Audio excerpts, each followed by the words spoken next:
ఇలా వాళ్ళు చాలా ఇబ్బంది పడతా ఉన్నారు అధ్యక్ష. దయచేసి ఇలా ఆటో డ్రైవర్లకి మద్దతుగానే ఇలా ఈ కాకి డ్రెస్ వేసుకొని ఉన్నా, మీరు మద్దతుగా లేకపోయినా ఇలా కేసీఆర్ గారి నాయకత్వంలో బీఆర్ఎస్ పార్టీ ప్రతి ఆటో డ్రైవర్ కుటుంబానికి అండగా ఉంటామని సభా సాక్షిగా చెప్తా ఉన్నాను అధ్యక్ష. దీంతో పాటు అధ్యక్ష ఎన్ని ఇబ్బందులు అవుతా ఉన్నాయంటే అధ్యక్ష, దాదాపు 59 మంది ఆటో డ్రైవర్లు ఆత్మహత్య చేసుకున్నారు అధ్యక్ష. ఈ ఆత్మహత్యలు చేసుకున్నారు. దీంట్లో కరీంనగర్ జిల్లాలో కనీసం 6 ట్రాన్స్పోర్ట్ మినిస్టర్ గారు ఉన్న జిల్లాలోనే 6 ఆత్మహత్యలు చేసుకున్నారు అధ్యక్ష. ఇవి వాస్తవంగా కావాలంటే ఈ రిపోర్టు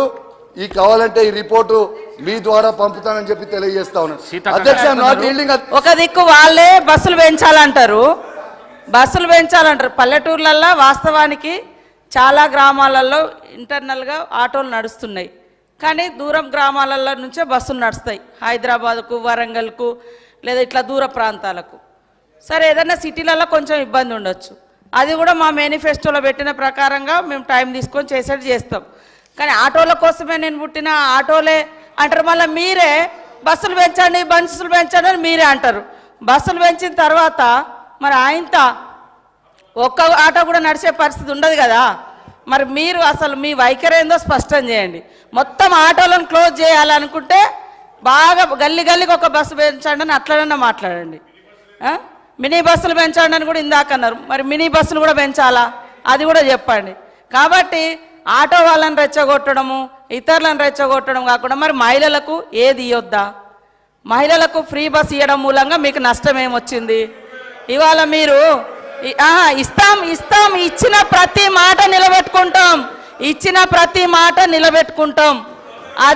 అది కాంగ్రెస్ వైఖరి. కాంగ్రెస్ ఖచ్చితంగా మడమ తిప్పకుండా, మాట తప్పకుండా ఇచ్చిన మాట నిలబెట్టుకుంటాం. కానీ ఒకరోజు బస్సులు పెట్టండి అంటారు, ఒకరోజు సపోర్ట్ అంటారు, ఒకరోజు ఆటో వాళ్ళని రెచ్చగొడతామంటారు.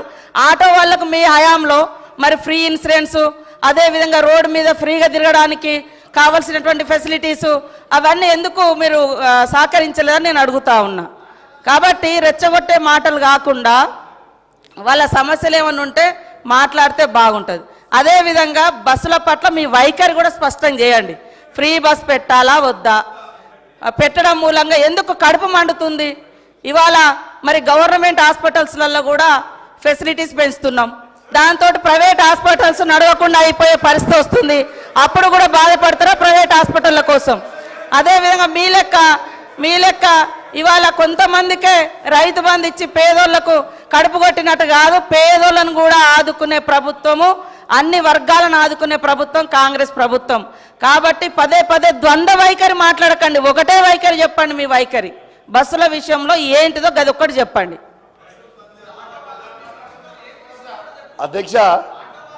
అధ్యక్ష పాపం మంత్రి గారికి తెలియదు అధ్యక్ష.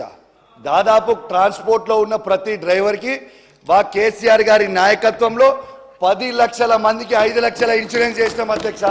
పాపం మంత్రి గారికి నాలెడ్జ్ లేకపోవచ్చు. రెండోది అధ్యక్ష ఒక్క నిమిషం అధ్యక్ష, ఆటో డ్రైవర్లతో సహా చేసినాము. కౌశిక్ రెడ్డి గారు అడిగితే దానికి వివరణ ఇవ్వాల్సింది.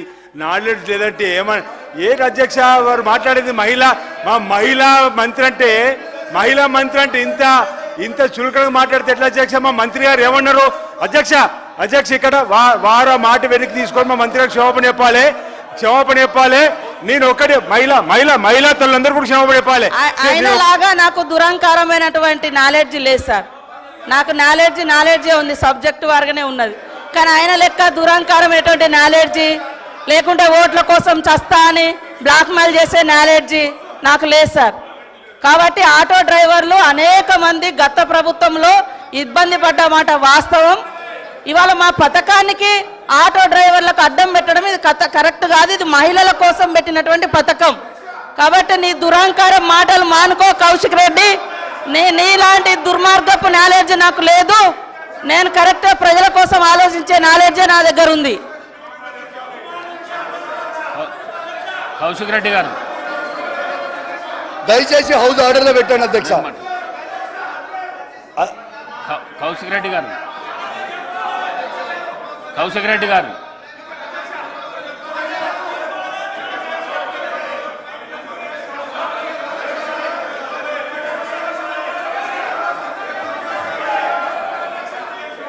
కౌశిక్ రెడ్డి గారు, కౌశిక్ రెడ్డి గారు, కౌశిక్ రెడ్డి గారు, అధ్యక్ష అధ్యక్ష కౌశిక్ రెడ్డి నేను గారు, అన్నది తప్పేమనుందా అధ్యక్ష? 1 minute, 1 minute, 1 minute, 1 minute. నేను కొత్త సభ్యులు సరే, నేను కౌశిక్ రెడ్డి గారిని కోరుతా ఉన్నాను, ఒక గౌరవ మంత్రి గారిని ఆ విధంగా, దట్టు మహిళా మంత్రి గారిని ఆ విధంగా ఉద్దేశించి మాట్లాడటం సరికాదు. సరి చేసుకోండి, విత్డ్రా చేసుకోండి, క్షమాపణ చెప్పండి. ఈరోజు మేము ఎందుకు కోరుతా ఉన్నాడు, మొదటిసారి సరే మీరు ఏ చెప్దామని ఫ్లో ఆఫ్ లాంగ్వేజ్లో చెప్పుంటారు, దాన్ని సవరణ చేసుకోవాల్సిన బాధ్యత ఉండి, ఏం తప్పు చేసినా అంటే అది కాదు.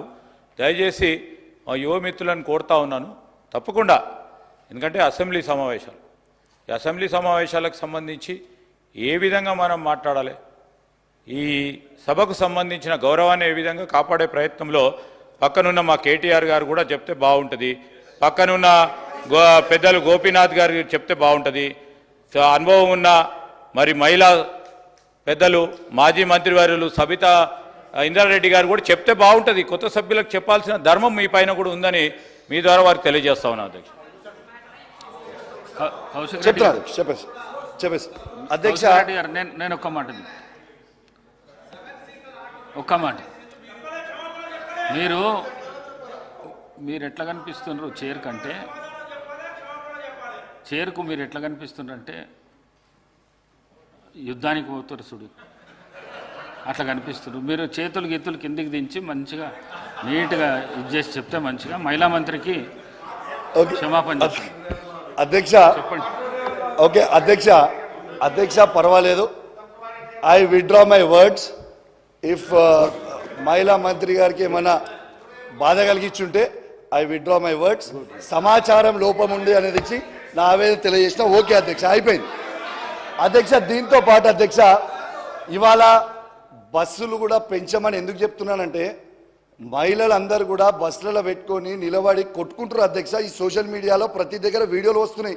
వాళ్ళు కంఫర్టబుల్గా ఉండాలనే ఉద్దేశంతో, మహిళలకి అద్భుతమైన సౌకర్యం కలగాలని ఒక గొప్ప ఉద్దేశంతో బస్సులు పెంచమని చెప్పినాం అధ్యక్ష. వీఆర్ ఫార్ బస్సెస్, ఫ్రీ మహిళలకి బస్సులు ఇవ్వడంలో మాకు ఎటువంటి అభ్యంతరం లేదు అధ్యక్ష.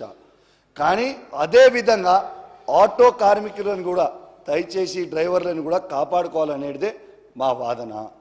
నా వాదన తప్పేం లేదు.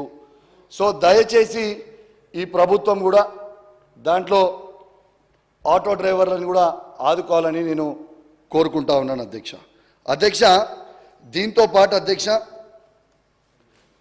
మీకు ఇప్పుడు ఇంపార్టెంట్ అయిన సబ్జెక్ట్ అధ్యక్ష,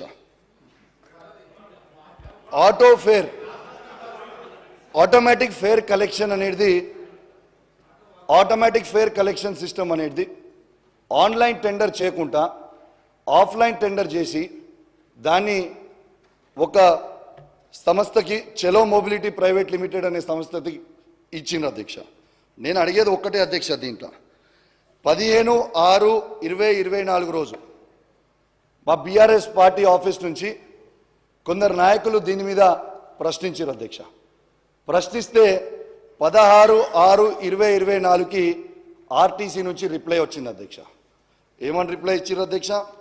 వాళ్ళ పిఆర్ఓ నుంచి 11/1/2024కి అధ్యక్ష వీళ్ళు టెండర్లు కాల్ ఫాల్ చేసినాం, కానీ పార్టిసిపేట్ అయినరు. పార్టిసిపేట్ అయిన తర్వాత 29/2/2024కి ఆ రోజు క్యాన్సిల్ చేసినాం ఈ టెండర్లు ఓపెన్ చేయకుండా అని చెప్పింది అధ్యక్ష. అసలు ఏ కంపెనీలు పార్టిసిపేట్ అయినాయి, టెండర్ ఎందుకు కాల్ ఫార్ చేసిర్రు, ఎందుకు క్యాన్సిల్ చేయాల్సి వచ్చింది అనేది మేము అడుగుతా ఉన్నాం అధ్యక్ష. దీంతో పాటు అధ్యక్ష అదే రోజు ఏం చేసిర్రు అధ్యక్ష, ఇదే దాంట్లో కింద పేరాలో వాళ్ళు ఇచ్చిర్రు అధ్యక్ష. ఈ స్టడీ టూర్కి బీహార్కి, అస్సాంకి, ఇండోర్కి, జబల్పూర్కి పోయి వచ్చిర్రు మా వాళ్ళు అని చెప్పి అదే కింద పేరాల ఇచ్చిర్రు అధ్యక్ష. స్టడీ సర్వేకి ఇచ్చిన తర్వాత ఏమైంది అధ్యక్ష, వీళ్ళ 4/3/2024 అధ్యక్ష వీళ్ళు ప్రపోజల్ పంపించారు. 4/3/2024కి నెగోషియేషన్స్ కూడా అయిపోయినాయి అధ్యక్ష. అంటే కేవలం 3 రోజులే ఉన్నాయి అధ్యక్ష. మధ్యలో 3 రోజులు ఉంటే అధ్యక్ష, ఈ 3 రోజులలోనే వీళ్ళు ఇన్ని స్టేట్లు తిరిగి రావస్తుంది అధ్యక్ష. 3 రోజులల్లా ఇన్ని స్టేట్లు 4-5 స్టేట్లు తిరిగి రావచ్చా? వీళ్ళేమన్నా అల్లావుద్దీన్ అద్భుత దీపం